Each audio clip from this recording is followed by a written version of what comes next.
Hello दोस्तों, आप सब लोग कैसे हो। आज हम डिस्कस करते हैं वैदिक एज की polity, society, economy and religion के बारे में। दोस्तों आइए आयुर्वेदिक एज के पॉलिटी सिस्टम और लेटर वैदिक एज के पॉलिटी सिस्टम आज हम अच्छी तरह से समझेंगे। दोस्तों, आयुर्वेदिक एज के polity system, small tribes, king with limited power and people assembly important. दोस्तों, जो आर्यन यानी आर्य लोग थे, वो लोग पहले छोटे छोटे कबीले यानी ग्रुप यानी ट्राइब के हिसाब से रहते थे।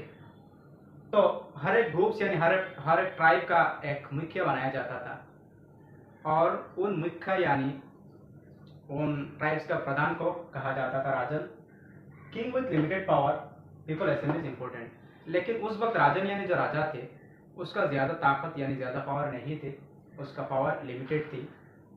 पीपल असेंबलीज इंपॉर्टेंट, ज़्यादातर लोग असेंबलीज को इम्पोर्टेंट देती थी, क्योंकि सभा और समिति ही जो कोई अगर इम्पोर्टेंट डिसीजन लेनी हो तो असेंबलीज के द्वारा लिया जाता था। तो सभा और समिति एक जो आम लोग यानी जो जवान लोग होते थे उन लोगों के द्वारा चलाया जाता और दूसरे बुजुर्गों के द्वारा चलाया जाता था। लेकिन लेटर वैदिक एज का जो पॉलिटिक्स सिस्टम थे, strong Kings, big kingdoms and assemblies lost power. लेकिन लेटर वैदिक एज का जो पॉलिटिक्स सिस्टम थे, उसमें राजा यानी राजन बहुत ही पावरफुल हो गए और उनका पास बिग यानी बड़े साम्राज्य यानी रियासत आ गई और असेंबलीज लॉस्ट पावर और सभा यानी समिति ने अपना पावर को खोना पड़ा। अब हम समझेंगे वैदिक एज की सोसाइटी के बारे में। वैदिक एज की, आर्य वैदिक एज की सोसाइटी और लेटर वैदिक एज की सोसाइटी के बारे में आज हम समझेंगे। दोस्तों, आर्य वैदिक एज का society simple, cattle rearing, women had freedom, no caste system.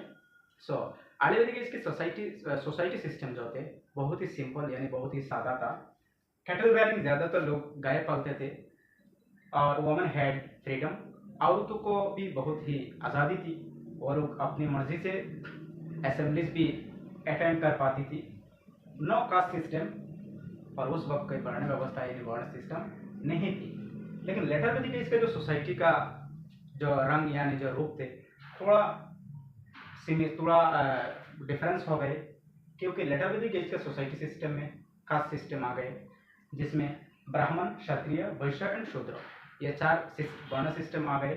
जिसमें ब्राह्मण प्रियस्ट को कहा जाता, धर्म जाजक, जो धर्म के काम करते थे यानी धर्म के गुरु होते थे। क्षत्रिय, जो लोग वॉरियर्स, उस वक्त जो लोग योद्धा, किसी रियासत को प्रोटेक्शन देने के लिए यानी सुरक्षा दिलाने के लिए जो लोग युद्ध करते थे, उन लोगों को वॉरियर्स कहा जाता यानी क्षत्रिय उन लोगों का टाइटल था। और तीसरे में जिन लोगों का ओहदा यानी जिन लोगों का पोजीशन थे, उन लोगों का नाम था वैश्य, जिनमें फार्मर और ट्रेडर्स होते थे यानी व्यापारी लोग और खेतीबाड़ी करने वाले लोग जिनमें होते थे।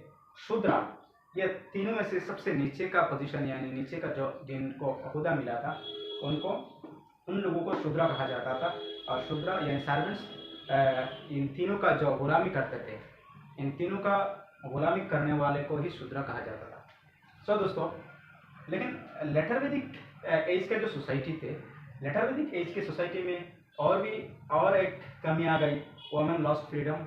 जैसे कि आयुर्वेदिक एज में वुमेन का यानी औरतों का बहुत ही आज़ादी थी, लेकिन लेटर वैदिक एज में ऐसा नहीं रही, उसमें औरतों का आज़ादी भी खो गई। अब हम जानेंगे हम आयुर्वेदिक एज का जो इकोनॉमिक सिस्टम और लेटर वैदिक एज का इकोनॉमिक सिस्टम के बारे में अब हम जानेंगे। आयुर्वेदिक एज का economic system, cattle main, little farming, no coins. आयुर्वेदिक एज की जो इकोनॉमिक सिस्टम थी, उनमें सबसे अहम यानी सबसे इम्पोर्टेंस जिसमें दिया जाता था, तो कैटल मेन वेल्थ, अपना धन दौलत गाय को माना जाता था और गाय से ही अपना इकोनॉमिक सिस्टम की बैलेंस रखते थे।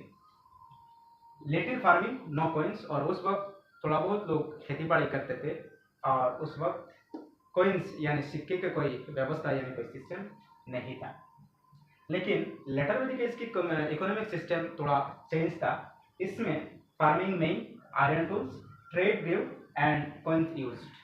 जिसमें लेटर वैदिक एज की इकोनॉमिक सिस्टम में फार्मिंग में उसमें कैटल मेन नहीं है, कैटल को मेन वेल्थ नहीं समझा जाता था, क्योंकि कैटल को उसमें सेकेंडरी वेल्थ समझा जाता, लेकिन फार्मिंग को ही मेन वेल्थ समझा जाता, क्योंकि आयरन टूल्स, उस वक्त आयरन टूल्स यानी लोहा का इस्तेमाल होना शुरू हो गया था और लोहा के इस्तेमाल होने की वजह खेती बाड़ी करने में लोगों को बहुत आसानी मिली और बहुत आसानी से लोगों ने अपना खेती बाड़ी की बहुत ही तरक्की की और trade grew and coins used and अपना व्यापार को भी बहुत ही डेवलपमेंट किया।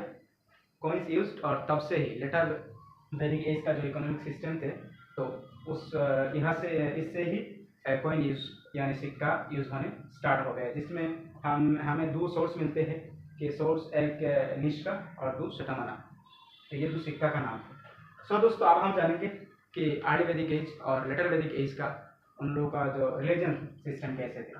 तो उन लोगों के रिलीजन में आर्य वैदिक एज में वो लोग नेचर ऑफ गॉड्स, वो लोग प्रकृति का पूजा करते थे, नेचर्स का पूजा करते थे, जिसमें वो लोग भगवान मानते यानी ईश्वर मानते थे, इंद्र, अग्नि और वरुण। और लेटर वैदिक एज में मैनी रिचुअल्स, बहुत सारे उन लोगों का धर्म के काम यानी बहुत सारे रिचुअल्स एक्टिविटीज आ गए, जिसमें सेक्रीफाइस ब्राह्मण पावरफुल हो गए और लेटर वैदिक एज में भी ब्राह्मण सबसे पावरफुल बन गए और न्यू गॉड्स जिसमें ब्राह्मण, विष्णु और शिवा, लेटर वैदिक एज में 3 गॉड्स को माना जाता था, सबसे प्रायोरिटी यानी सबसे इंपॉर्टेंट दिया जाता था, जिसमें सबसे पावरफुल यानी सबसे इंपॉर्टेंट जिसको दिया जाता था Brahman, second Vishnu and third Shiva. So दोस्तों मुझे उम्मीद है कि आज की क्लास यानी आज के टॉपिक अच्छी तरह से आप लोग समझे होंगे। सो दोस्तों यहीं पर आज की क्लास खत्म करते हैं।